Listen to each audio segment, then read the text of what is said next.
Something pretty huge went unnoticed by the majority of the Stranger Things audience during part 1 of season 5. Something that might have set the trajectory of a particularly evil psychic named Vecna. Well, what is it that went missed? Alright, let's get into it.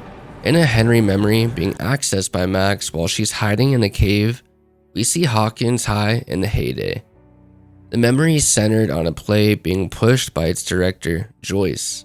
What is the significance of such a short scene with a flyer for a play being the focus? Let's find out. In the Henry memory, or Hemery for short, we see Harrington, who is Steve's dad, no doubt, tossing the crumpled flyer back at Joyce, so Steve's dad kinda sucked. But that's not the important thing here. If you look at the flyer, you see it's actually about a school play. A play that features Karen and Ted Wheeler, but also Patty Newby, whom I would wager is Bob's sister, Alan Munson, who is Eddie's dad, and James Hopper. Jim is a nickname for James, so we can assume that Hop is also in the play. Guess who the star of the play is? Henry Creel, aka 1, aka Vecna. I know, that's too many names. Every name on that list is either a victim of Vecna or they are family of the intended victim. Because of this play, the catalyst emerged in Henry. Something must have been done to Henry by the cast cementing their fates and again being a catalyst for Henry becoming Vecna. Because of the actual play, The First Shadow, we know that Henry Creel is misunderstood and not inherently evil. The past can be haunting though, and something that one must atone for. Well, Karen and Ted were brutally attacked, nearly fatally, by the Demogorgon, who was ordered by Vecna. Bob was killed by the Demodogs under Vecna's control. The only remainder of the Munsons was Wayne, and his punishment was having his nephew Eddie being murdered by the Demobats at the hand of Vecna.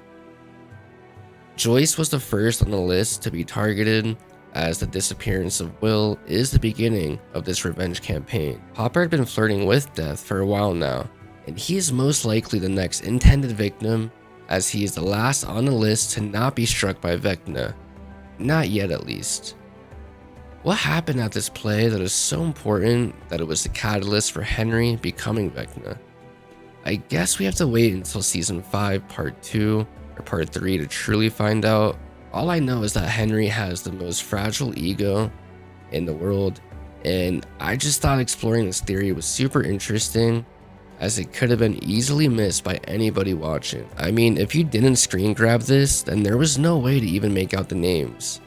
What's more interesting is that the play is Oklahoma, and this play is about a love triangle, and Henry is playing the lead role, Curly, who in the play is the gentle protagonist who acts very unethical at times, but under the guise of it being for love or something that he believes in. Somebody doing cruel things for something that they believe in? Who does that sound like? Oklahoma is about a love triangle, and this is what causes Curly to make these bad acts, such as causing another character to take their life. Was Henry in a love triangle? And if so, with who? Why isn't he remembered by Hop or Joyce, although his name has been mentioned plenty of times around them? The timeline does make sense for Henry to be in high school with the others, even if he was a couple of years behind them. I doubt a love triangle was the final nail in the coffin for Henry becoming Vecna, but I also think that we can't rule it out. I do, however, think that something embarrassing or cruel happened to Henry during the play, which may be where he officially started acting out and took someone's life.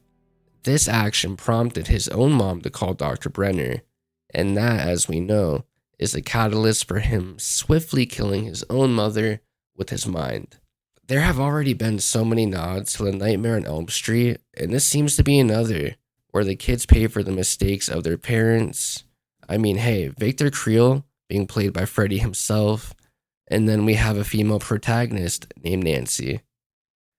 To be clear, I think whatever happens at the play only sped things up for Henry to become Vecna, but I don't think it's why he wants to create a new world. It could be a part of why he targets children, as he was still a young teenager in high school, and he could see and really focus in on the ignorance of his peers, especially if he got pranked or did wrong in any way by his castmates. With this, did the Duffers write themselves into a corner, or is this a breadcrumb that leads to something amazing?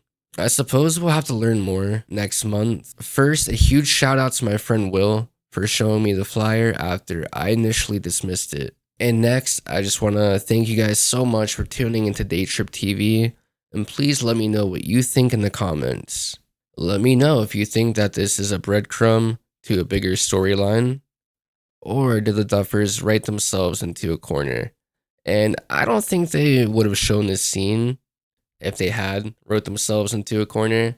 I think this is a breadcrumb that does lead to something bigger, and please go ahead and speculate. Thank you guys so much for checking out the video, and I'll see you next time.